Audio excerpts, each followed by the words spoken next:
다음 문제입니다. 하루에 만보 걷기는 생활 속에서 누구나 할 수 있는 운동이지만 만보를 채우려면 1시간 이상이 소요되기 때문에 매일 실천하기는 매우 어렵습니다. 그런데 단 1분만 투자하면 만보 걷기와 동등한 운동 효과를 낼 수 있는 가성비 높은 운동이 있다고 하는데요. 짧은 시간 내에 칼로리를 빠르게 소모시키고 심폐체력까지 강화시켜준다고 합니다.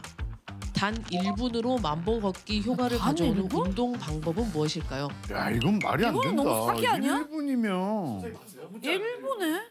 일단 질문의 취지에는 조금 동의하지 않습니다. 왜냐하면 만보를 걷는 것을 일상생활로 집어넣으면 그러니까 우리가 이동을 항상 다리로 한다라고 생각을 하고 살면 만보는 너무 쉽게 채울 수 있습니다. 아, 생활로 일상생활로 하면 심혈관계 질환을 예방한다거나 사망을 예방하는 침몰. 이것도 그럼 선생님은 알고 계신 거네요?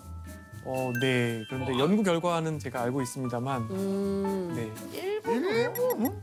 그럼 이거 하지. 매일 하지. 1분이면. 사람들이 일상 활동 중에 제일 하기 싫어하는 이동이에요. 에? 제일 하기 싫어하는 건? 또는 어떤 서있기? 서있기. 그것보다 더 싫어하는 거. 점프? 아니, 서 있는 것도 싫어. 뛰는 건가? 사람들이 이거가 하기 싫어서 엘리베이터도 타고 계단? 계단. 계단 걷기. 정답인가 보다. 오? 늑대기잖아. 아, 쌤. 아닌데요. 오? 계단 뛰기! 뛰어서 계단 올라가기. 아, 10층? 얼마 정도 올라가야 되느냐를 또 계단? 정확하게 찍어보세요. 저 몇 개. 실제로 제가 지금 8층 살거든요. 8층 사는데 요즘 뭐 쓰레기 버리러 나가거나 할 때 계단으로 와? 한 8층 정도 되니까 1분 걸리더라고요. 내가 봤을 때 한 10층? 10층 정도의 계단 걷기. 야, 1분에 10층이나 가? 어떻게 가, 1분에?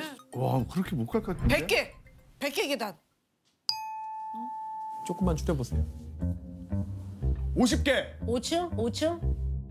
정답입니다. 50개, 5층이야. 계단 50개 오르기 50개. 정답입니다. 50개? 얼마 안 되네. 50개는 할 수 있겠는데? 약 5층 높이의 계단 50개를 오르는 데 걸리는 시간은 사람의 나이, 성별, 체력에 따라 달라질 수는 있지만 통상 1분이면 가능하다는데요.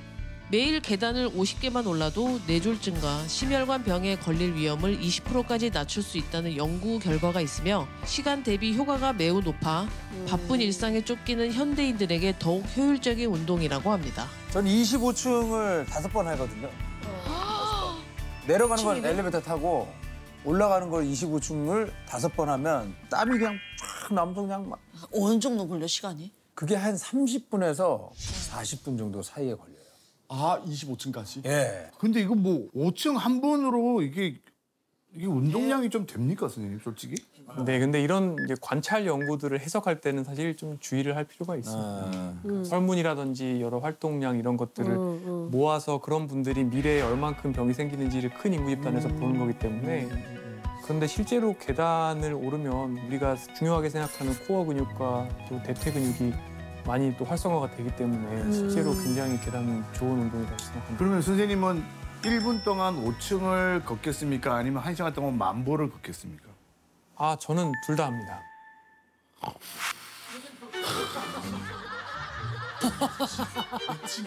선생님 그럼 대기 혹시 몇 층이세요? 대단하시다. 아, 저는 집은 11층인데요. 그런데 전 사무실이 7층인데 사무실 7층까지는 거의 대부분 계단을 사용해서 그러니까 올라갈 때만. 11층은 좀 어렵다. 내려가는 거. 내려갈 때도 계단을 사용합니다. 내려가는 건 또 무릎에 안 좋다고 하던데 그거 상관없습니까? 그러니까 무릎에 연골에 부하가 가지 않고 주변 근육이 그걸 받쳐줄 수 있다고 생각을 한다면 계단을 내려가는 것도 저는 나쁘지 않다고 생각합니다. 아니 근데 걷는 것도 그 방법이 있다고 그러더라고. 맞아. 제대로 걸어야 된다. 제대로 걸어야 되는 네. 이렇게 잘 걷는 방법이 있습니까? 잘 걸어야 됩니다. 이렇게 관찰을 해보면 이 걸으시는 분들이 정말 무릎 한 10년 지나면 가르셔야 될 텐데 진짜. 그런 느낌 드는 분들이 있는데 그렇게 하지 않고 일단 스마트폰을 좀 내려놓고 걸으시고요. 그러면 대부분의 문제가 해결이 됩니다. 스마트폰 계속 막 이렇게 걸으니까 고개 거북목, 네, 그러니까 기본적으로는 척추는 중립이 좋은 것 같아요. 정립 네. 중요합니다. 어깨에 힘을 좀 빼시고요. 근데 어깨를 이렇게 뒤로 너무 당기면 그 자체가 또 긴장을 일으켜서 또 등이 아플 수가 있어서 코어를 저는 유념한다는 표현을 써요. 유념. 걸을 때 그러니까 배에 힘을 끙 주는 건 아니지만 내 코어가 있다고 생각을 하고 여기 약간의 힘이 좀 들어가 있는 거죠. 긴장. 약간 그렇게 되면 자연스럽게 코어가 모든 걸 잡으면서 척추 힘이 나와주거든요. 코어 근육이 중요해. 그래서 그 다음에 나오는 게 사실은 코어가 좋은 사람은 둔근이 좋을 수밖에 없어요. 엉덩이 근육. 엉덩이 근육. 엉덩이 근육이 좋은 사람은 대개는 관절이 굳어 있는 경우는 별로 없어요. 네. 그러니까 똑같은 양을 걸어도 네. 무릎과 발목과 고관절에 부하가 안 가게 걸을 수가 있는 거죠. 똑같은 체중이어도. 제가 늘 하는 얘기입니다. 네. 예. 오늘 아주 신났네. 날개 달았네. 선생님 이렇게 얘기해 주니까 전 너무 뿌듯해요. 왜 이렇게 꿀벌이 싫지? 공신력 있는 분이 또 얘기를 해주시니까. 근데 선생님 지금 하신 말씀 보니까 진짜 평소에 앉아 있는 모습이나 이런 게 솔직히 반듯하시네요. 선생님도 그렇고 종국이 형이 네네네. 진짜 맞아요. 여기서 보면 여기 반듯하고 저기 곱등이가 하면 곱등이 지금 뭐가 문제지? 두 분 계시네. 뭐가 문제니? 아니 근데 그 노후에 네. 연금보다 중요한 게 근육이다. 그래서 뭐 1kg의 근육이 있으면 400만 원을 아끼는 거다. 이런 얘기가 있더라고요. 400만 원보다 훨씬 더 많을 수도 있습니다. 아 그래요? 왜냐하면 물가는 오르고 있고 간병비는 비싸지고 있기 그렇죠. 때문에 근육이 왜 중요하냐면 예. 결론적으로 우리가 노쇠가 생기면은 결국에 뭐 기저귀도 필요해지고 또 요양보호사 써야 되고 휠체어 타야 되고 네. 지금 가지고 계신 근육을 한 10kg 정도를 잃게 되면 네. 대략 걷기도 힘든 정도가 됩니다. 그러니까 우리가 그렇게 통장 잔고가 많지가 않아요. 사실. 맞아요. 보통 근육이 30대부터 근력이 1년에 한 1%씩 빠집니다. 그리고 가만히 침상에 누워 있으면 네. 하루에 1%씩 빠집니다. 아. 복리로 빠집니다. 공유로 맞아요. 네, 그래서 10일 누워 있으면 10% 빠지는 게 아니라 네. 근력은 한 20-30% 빠집니다. 사실 요새 젊은 20대 여성분들 다 마른 거 너무 좋아하셔가지고 네. 근육 지하철 있는 거 계단에서 그냥 빼잖아요, 보면 계속. 네. 올라가시는 거 보면 아슬아슬하게 올라가고 계신 분들 많아요. 맞아요. 근데 그런 상황에서 응. 만약에 어떤 병치레 하시면서 한 일주일 누워 계시면 그 다음에 못 걷죠. 근육이 없으니까. 걷기라도 해야 근육을 쓰니까 근육이 유지가 되는데 2년 동안 24시간 간병인 쓰고 맞아요. 요양병원 가야 되면 병원비 들고 그렇게 돈으로 환산해 보면 그렇지.